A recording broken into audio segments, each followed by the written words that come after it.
Praise lord. ప్రభువైన యేసుక్రీస్తు నామమునకే మహిమ కలుగునుగాక. ఈ వీడియో చూస్తున్న ప్రతి ఒక్కరికి ప్రభు పేరిట మీ అందరి వందనాలు. దయచేసి గమనించగలరు, పాపము అంటే ఏమిటి అన్న విషయం గురించి మనం తెలుసుకుందాం. ఈ వీడియోని మొదటిసారి చూసిన వాళ్ళైతే మన ఛానల్ సబ్స్క్రైబ్ చేసుకోండి. మీకు ఈ వీడియో ద్వారా ఏమనిపించిందో మీరు కామెంట్ రూపంలో నాకు తెలియజేయండి. ఎందుకంటే ఆ వీడియో ఎంతమందికి అర్థమైంది అన్న విషయాన్ని నేను తెలుసుకోవాలని ఆశపడుతున్నాను. ఒకవేళ మీకు ఏమైనా సందేహాలు ఉన్నా లేదంటే ప్రార్థన అవసరం ఉన్నా ఖచ్చితంగా కామెంట్లో తెలియజేయండి. మీకోసం నా యొక్క వ్యక్తిగత ప్రార్థనలు జ్ఞాపకం చేసుకుంటాను. దయచేసి స్కిప్ చేయకుండా చివరిదాకా చూడండి. అసలు పాపము అంటే ఏమిటో మనం ఈరోజు తెలుసుకుందాం. మనం చాలాసార్లు వినే ఉంటాం, ఆజ్ఞ అతిక్రమమే పాపము. అసలు ఆజ్ఞలు ఎందుకు పెట్టారు, ఆజ్ఞలు ఎక్కడి నుంచి వచ్చాయి అనేసి ఒక ప్రశ్న రావచ్చు. ఇప్పుడు సపోజ్ ఒక ఎగ్జాంపుల్ చెప్తాను చూడండి.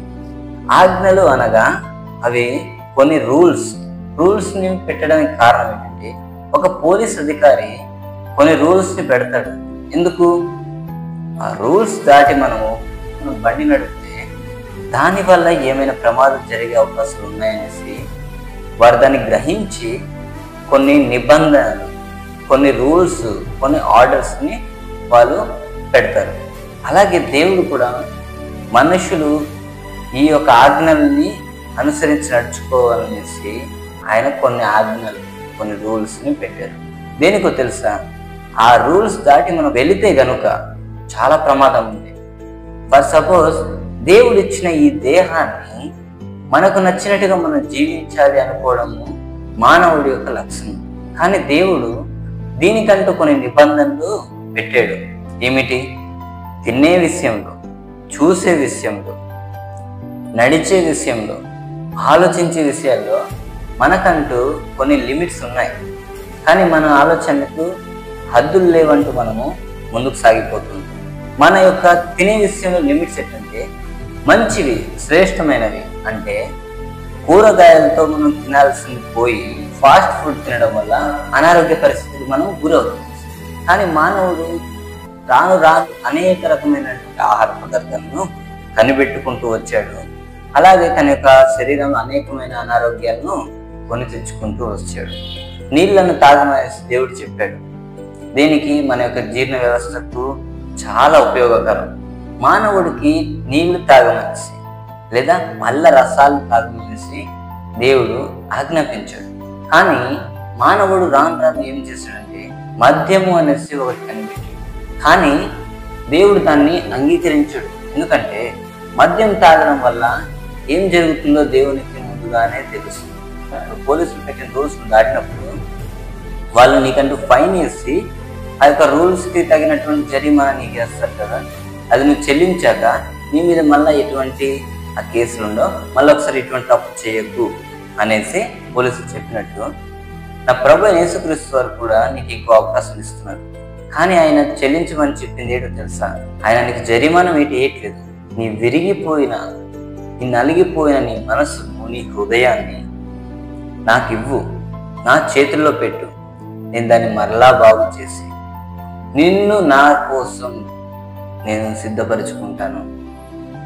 నీ యొక్క విరిగిపోయిన జీవితాన్ని నేను మరలా కడతాను అనేసి నా తండ్రి ఈరోజు నా ప్రభు యేసుక్రీస్తు వారు నీతో సూటిగా మాట్లాడుతున్నాను.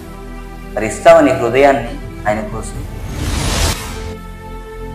నీ పాడైపోయిన జీవితాన్ని ఆయన అడిగేదేదో నీ బంగారపు జీవితాన్ని అడగట్లేదు, లేదా బంగారము లేకపోతే ఆస్తులు అడగట్లేదు, దహన బలులు అడగట్లేదు, నాకు ఇలా పూజించమని అడగట్లేదు. ఆయన నీ విరిగిపోయిన, నీ నలిగిపోయిన హృదయాన్ని ఆయన అడుగుతున్నాడు.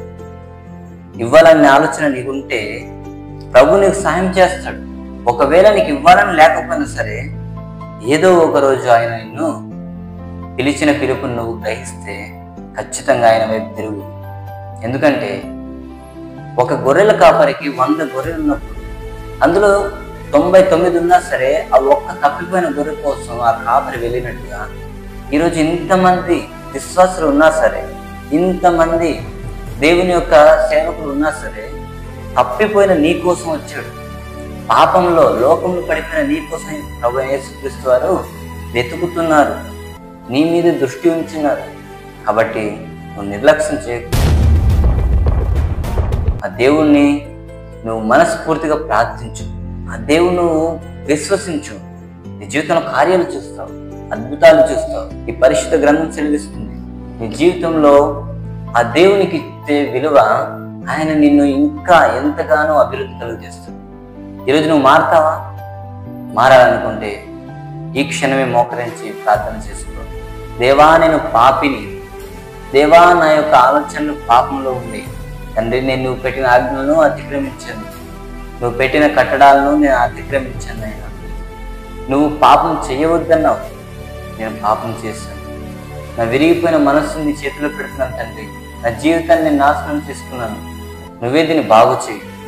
ఇన్నాళ్ళ నా జీవితం వృధాగా పోనిచ్చాను, కానీ ఇక మీదట నీకోసమే బ్రతుకుతాను, నీ సన్నిధిలో గడుపుతాను అనేసి ఆయనకు ఒక్కసారి ప్రార్థన చేయి. ఖచ్చితంగా నీ జీవితాన్ని ఆయన బాగు చేస్తాడు. మీకోసం ప్రార్థన చేయాలని ఆశపడుతున్నాను.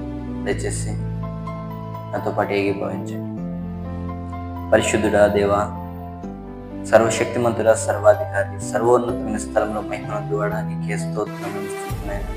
నిజమే ప్రభా, పాపం అనగానే అనేసి ఈరోజు ఈ యొక్క వీడియోని చూసిన ప్రతి ఒక్కరిని ప్రభా మీరు దర్శించారని నమ్ముతున్నాను తండ్రి. పాపం అనగా ఆజ్ఞను అతిక్రమించడమే తండ్రి. ఈ లోకంలో ఉన్నటువంటి పోలీస్ అధికారులే పాపమును అతిక్రమిస్తే తండ్రి, వారు పెట్టిన రూల్స్ని ప్రభు మేము అతిక్రమిస్తే తండ్రి మాకంటూ జరిమానా వేస్తున్నారు.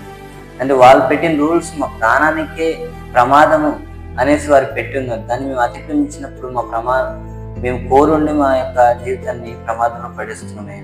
అలాగేనైనా నువ్వు పెట్టిన ఆ యొక్క ఆజ్ఞలు ప్రభు మేము అతిక్రమించి మా జీవితాలను తండ్రి, మా యొక్క హృదయాల్ని, మా యొక్క ఆత్మను ప్రభు నరకంలో పడవేయడానికి, పాపంలో పడవేయడానికి తండ్రి, మా అంతటి మేమే నాశనం చేసుకోవడానికి నీ ఆజ్ఞలను అతిక్రమించు. దయచేసి క్షమించండి అయ్యా. ఈ క్షణమే ప్రభు మా పాపాలను విడిచిపెట్టాలని ఆశపడుతున్నాం.